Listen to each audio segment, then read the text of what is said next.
Was Mason total what you want. I grew up in Los Angeles on 135th and Avalon, a neighborhood called the Fives.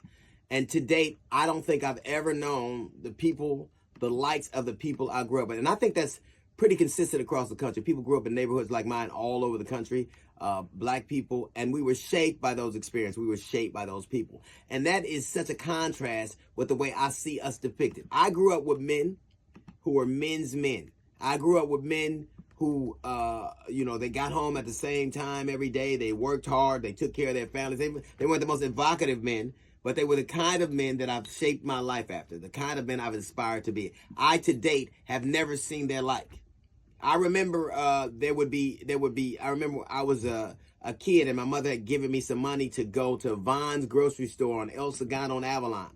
And I think, I can't remember if it was a 50 or a 20, and I lost it. And my mother said, you better take your ass down there and get that money or don't come home. And that was, she meant it. So for all intents and purposes, I'd have been a 70-year-old homeless dude by now. So I go back to Vaughn's, I go to the cashier, and there was a note, a paper clip with the money. And it said, I saw this kid lose it. That is the kind of neighborhood I grew up in. I grew up with people who would literally give you their last. When you would walk down the street, if you did something wrong, they had permission to put their hands on you, and then you get a whooping when your mama and daddy came home. It was truly a village. I grew up with men, like if you didn't have something, you could go to a neighbor and get it. I remember there were times when somebody's electricity cut off and you run extension cord to Miss Allen's house or Miss Moore's house. It was a collaborative thing. And when I hear the depictions of black people that are so popular in the media, it's an anathema to everything I grew up with. I knew men who would disown you if you didn't take care of your family. I knew men, if you put your hands on a woman, they would come see about you, even if you were one of their friends.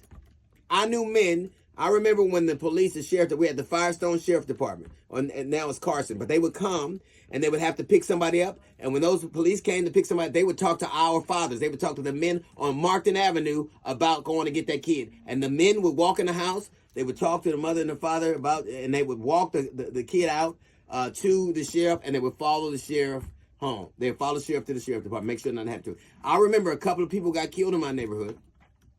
And those men, by the sheriffs, and those men came out with shotguns and guns and said, not another black child will die. I grew up with those kind of men. Those are the men I saw. Those are the men I patterned myself after. Those are the stories that the media doesn't tell you. We were shaped by men like that. And I don't think that's really just specific to me. I think we, from a communal standpoint, black people grew up with people like that all over the country.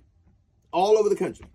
So Mr. Moore, Mr. Fractus, Mr. Allen, Mr. Moak, Mr. Ivy, Mr. Tarver, Mr. Smith, Mr. Williams, I thank you for shaping the world that I see so clearly. I thank you for having courage and be the men that I hope my son will look at me as one day.